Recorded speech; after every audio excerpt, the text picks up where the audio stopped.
This analysis seeks to conclude in a detailed trend forecast for the US and UK coronavirus infections and deaths into the end of April, the importance of which being to act as indicators for the primary driver for stock market trends since mid-February, whereas was the case with my preceding forecast since the end of March. Deviations against the coronavirus trend warned of worse prospects for the stock prices as the US and UK failed to follow the South Korean model.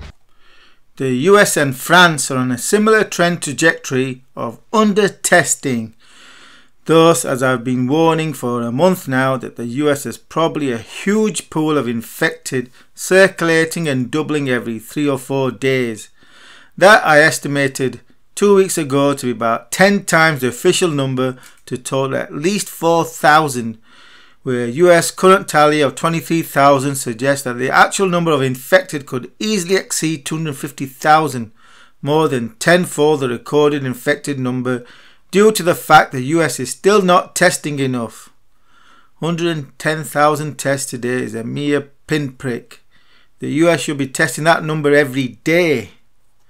Thus, the current US CFR rate of 1.26% that many are cozying up to for comfort is not reliable.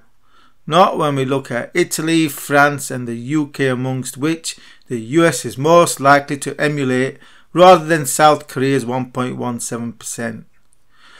So people in the United States should not be lulled into any false sense of security by today's low CFR rate, as it's purely as a consequence of continuing gross negligence in testing.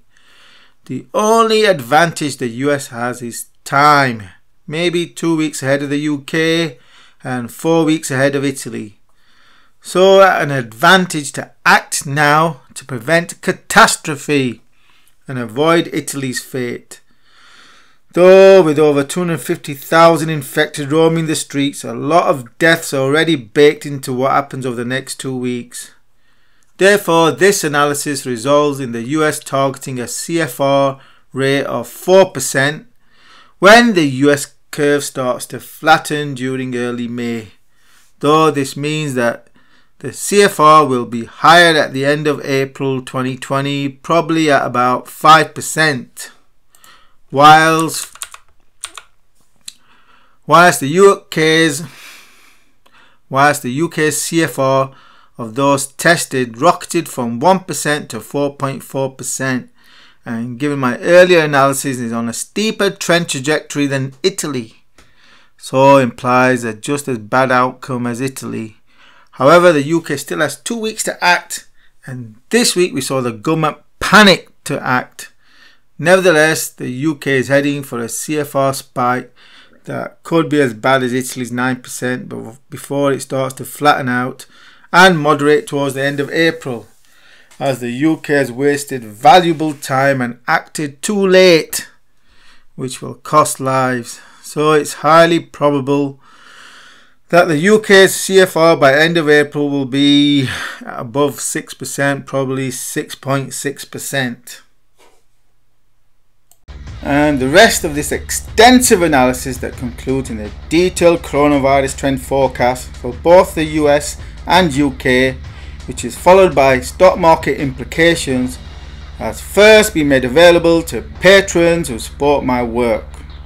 So, for immediate first access to all of my analysis and trend forecasts, do consider becoming a patron by supporting my work, because there is a silver lining in this dark cloud, which you'll find out if you subscribe. And do remember to subscribe to this YouTube channel for more videos in this series as we face the oncoming coronavirus storm. The next 3 weeks are not gonna be good. They're gonna be catastrophic.